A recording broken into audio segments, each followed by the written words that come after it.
इस वीडियो में आपको व्यक्तिगत वशीकरण के संबंध में बताने जा रहे हैं।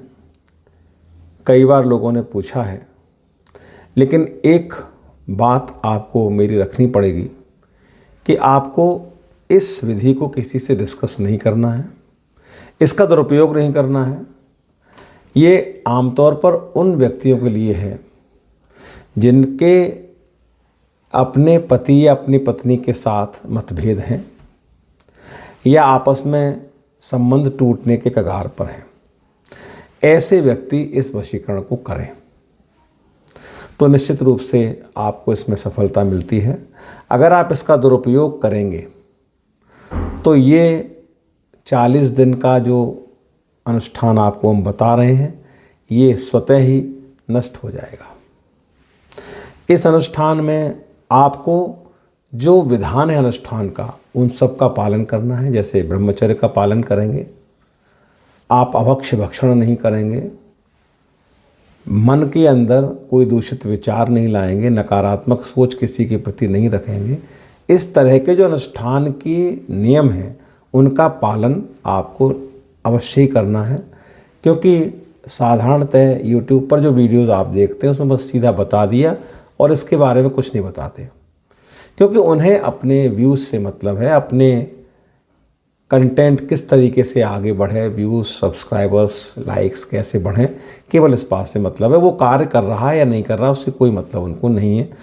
तो आप इस बात का ध्यान रखें, इसका अनुचित प्रयोग करने से बचें और जो अनुष्ठान के नियम मैंने बताए उनका पालन आपको हर हाल में करना है। और एक चीज़ और महत्वपूर्ण है कि मारण, मोहन, वशीकरण, स्तंभन या उच्चाटन, ये जो विधियां हैं, ये जो उपचार हैं, ये सदैव ही कुंडली के आधार पर, ग्रह दशाओं के आधार पर, योग के आधार पर किए जाते हैं। अगर इसका योग नहीं है तो वो अनुष्ठान आपका व्यर्थ जाएगा, वो नहीं होगा। क्योंकि अगर ये सब चीज़ें इतनी आसान होती तो फिर तो कोई भी कर सकता था। जितनी आसान ये करके बता देते हैं, दिखा देते हैं कि लीजिए ये हो गया, ऐसे कर लीजिए ऐसे हो जाएगा, वो नहीं है। तो इसका आप बाकायदा अनुष्ठान के लिए उससे पहले आप उसको योग दिखवाइए, उसका समय निकलवाइए, उसका नक्षत्र, उसका मुहूर्त उसका निकलवाइए, तब उस प्रयोग को आप कीजिए। तो इस प्रयोग के लिए आपको एक भोजपत्र लेना है, बाज़ार से मिल जाएगा, आजकल तो स्टेशनरी की दुकानों पर भी मिलने लगा है। तो आप भोजपत्र ले लीजिए।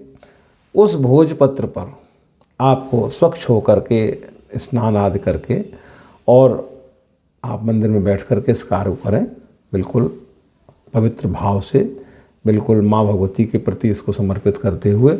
भोजपत्र के ऊपर आप सफ़ेद कनेर की कलम बनाइए, सफ़ेद कनेर की कलम बनाइए, उस पर उस अमुक व्यक्ति का नाम लिख दीजिए। और इस नाम को लिखने के लिए आपको जो स्याही का प्रयोग करना है, जिस लेखन स्याही का उपयोग करना है, उसको बनाने के लिए आपको गोरोचन लेना है और काले धतूरे का रस लेना है। काले धतूरे का रस निकाल करके उसमें गोरोचन मिला करके थोड़ा पानी से मिला लीजिए और इस स्याही से आप सफ़ेद कनेर की कलम से उस भोजपत्र, उस व्यक्ति का नाम लिख दीजिए। वो नाम दिख रहा है नहीं दिख रहा है उससे कोई मतलब नहीं है, दिखना महत्वपूर्ण नहीं है, बस नाम लिख दिया आपने। ये भोजपत्र को एक तरफ रखिए। अब आप बेर की लकड़ी लीजिए, जो बेरिया होती है, बेर की सूखी लकड़ी लीजिए, उसको किसी पात्र में जलाइए और जो भोजपत्र है उस भोजपत्र को हाथ में लेकर के इस तरीके से आप अग्नि के ऊपर, जिससे वो जल ना जाए, बस केवल तपाना है दोनों ओर से, इस तरीके से करते हुए तपाना है। और जो मंत्र मैं आपको बता रहा हूँ, हालांकि ये मंत्र मैं डिस्क्रिप्शन में भी दूंगा, लेकिन इस मंत्र को आप सुन लीजिए।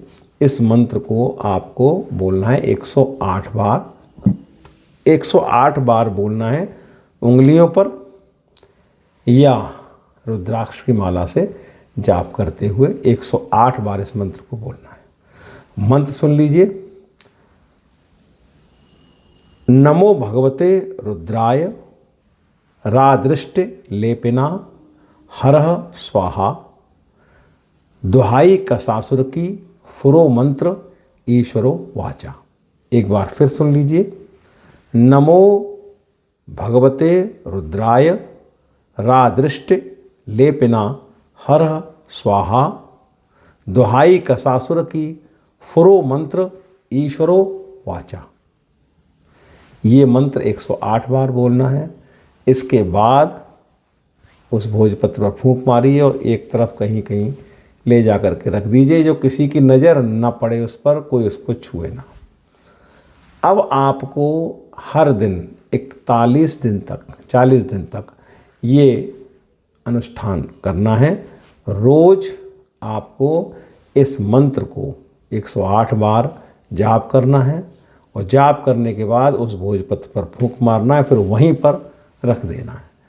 इस प्रकार अगर आप इसे करते हैं तो निश्चित रूप से आपको सफलता मिलेगी, लेकिन ग्रह नक्षत्र का, योग का आपको ध्यान रखना पड़ेगा और अनुष्ठान में जो नियम हैं, साधारण नियम हैं, उनका भी पालन आपको करना पड़ेगा।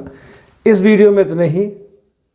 लगातार देखते रहिए धर्म रहस्य विद डॉक्टर राजीव निस्पृह। नमस्कार, शुभ रात्रि।